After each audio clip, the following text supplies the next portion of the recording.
Good morning and welcome to today's mindful message for the week. This week we're going to chat about self-talk.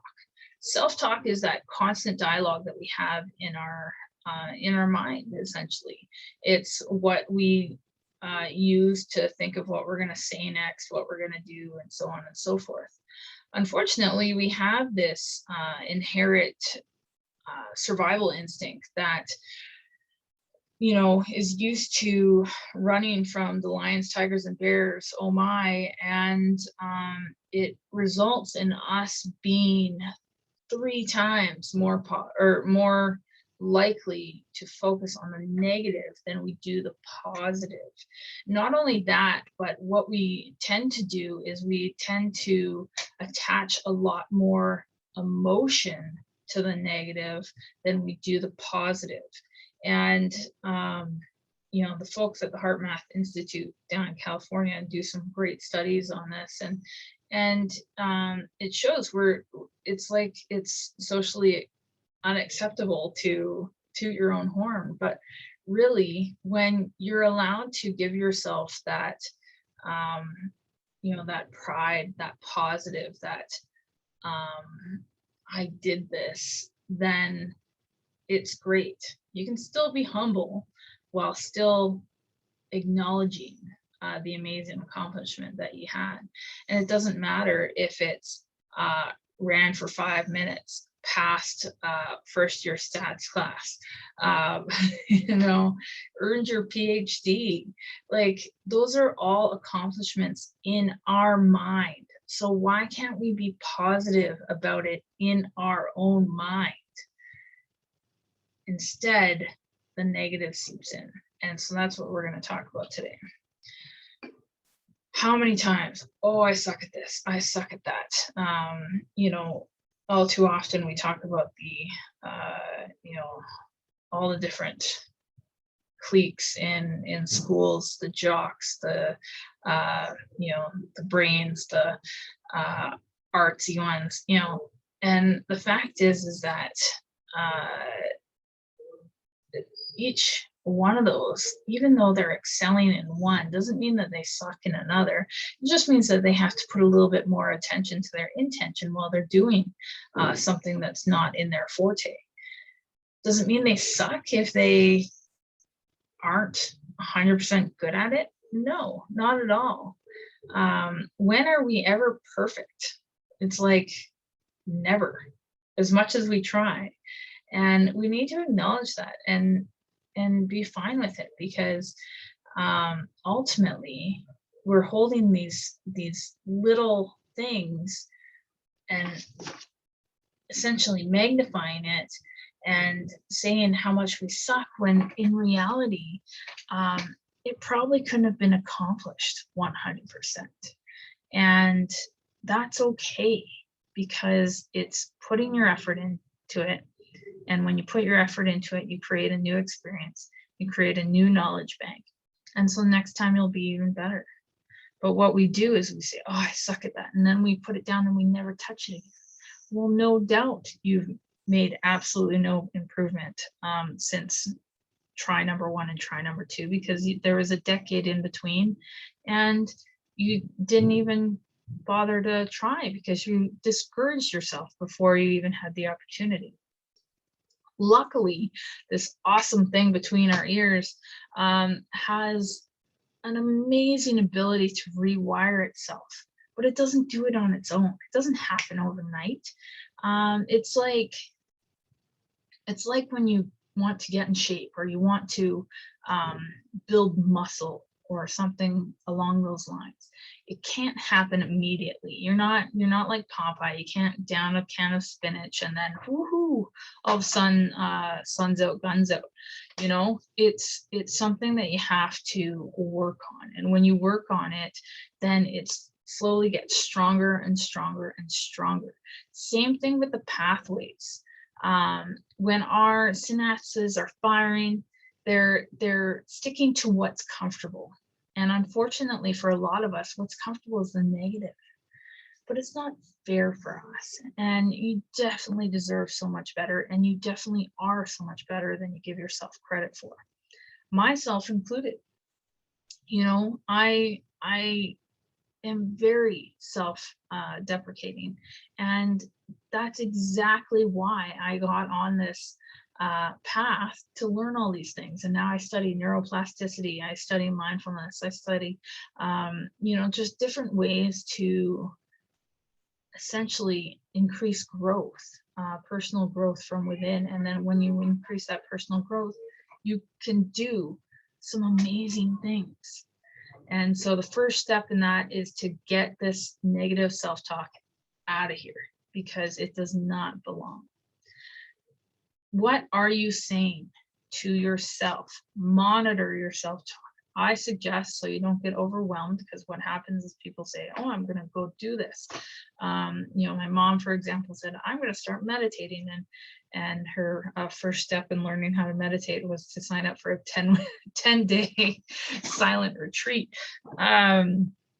She survived, and she's been meditating ever since. But maybe that's not the best path for everyone. And so take one thing and try your best. Monitor what your self-talk is when you're alone, when you're with friends, when you're in the car, when you're, you know, doing whatever, exercising, eating, and just take note. Spoiler alert, you'll probably get distracted and you'll probably forget. But guess what?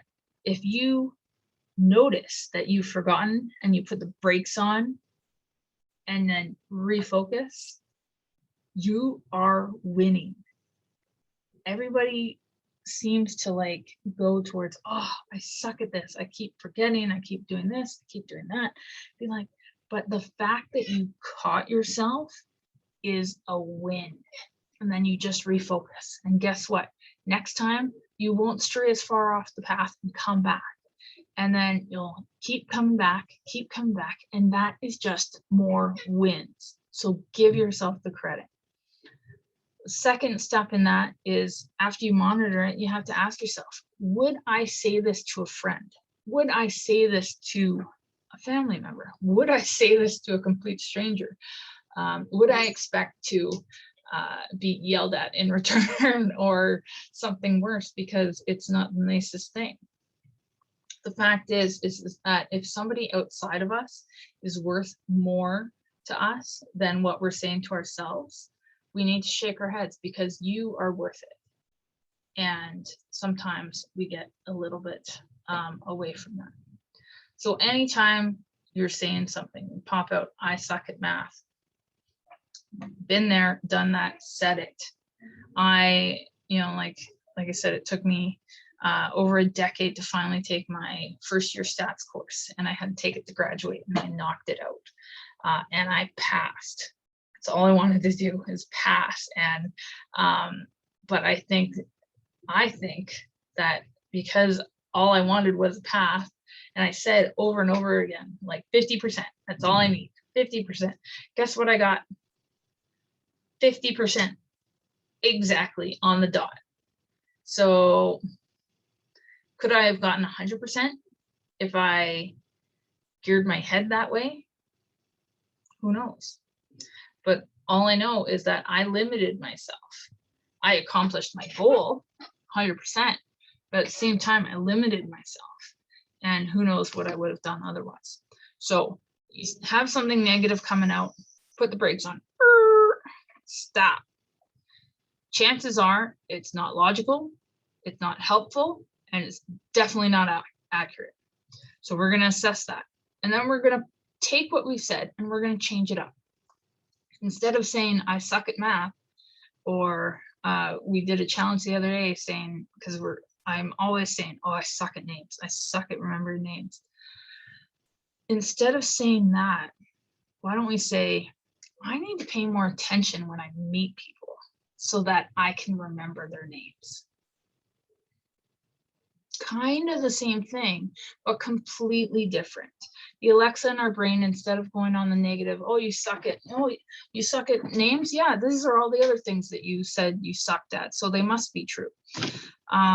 Instead it says, oh, hang on, you know what? You've done this before. Remember, you met this person and then you paid more attention and you attached them to this, and now you remember their name and so on.